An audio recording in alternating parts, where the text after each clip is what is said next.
The Babylon Bee has been locked out of its Twitter account for hateful conduct. The offence was calling transgender HHS Assistant Secretary Rachel Levin a man. The company is refusing to delete the tweet to get its account back and says truth is not hate speech. NTD's Grace Coulter has the story.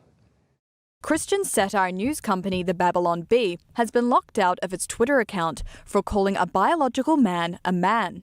The Bee published an article calling Transgender Health and Human Services Assistant Secretary Rachel Levin Man of the Year. This was poking fun at USA Today for publishing an article naming Levin as one of their Women of the Year. Levin was born as a man and began identifying as a woman in 2011. Twitter said the Bee's account was suspended for violating its rules against hateful conduct. The policy stipulates that Twitter users may not promote violence against or directly attack or threaten other people on the basis of gender or gender identity. On Sunday, Babylon Bee CEO Seth Dillon said on Twitter that they've been told their account will be restored if they delete the tweet.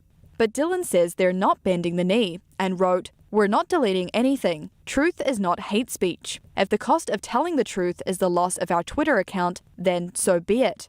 Dillon is also encouraging others not to censor themselves and to insist that 2 and 2 make 4, even if Twitter tries to compel you otherwise. And joining us now is Grace Coulter to tell us more. Grace, it seems issues surrounding transgender ideology have been escalating in recent months. Yes, Steph, that's right. And I expect that this is going to be a big issue during the midterms because a lot of people are not accepting this transgender ideology and feel that it's being pushed on them and that they don't get to refuse it.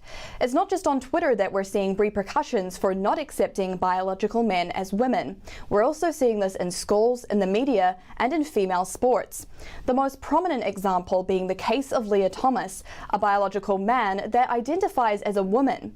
Thomas recently won the 500-yard championship, and a lot of people were unhappy about this. But we've had recently the parents of Leah's competitors saying that their daughters feel like they can't speak out because they're going to be called hateful or transphobic, and that even their universities have told them to keep quiet. And a number of female groups and feminist groups have taken issue with this, saying that you can no longer speak or defend women, and that they can't even stand up for women's rights anymore without being called bigoted or transphobic or hateful.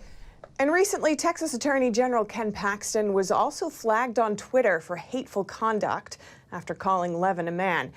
Tell us about his response to this.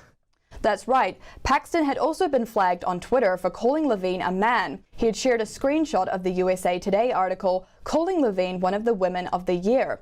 But despite being flagged on Twitter, the next day on Friday, he actually doubled down on his comments and called Twitter anti-science and anti-truth.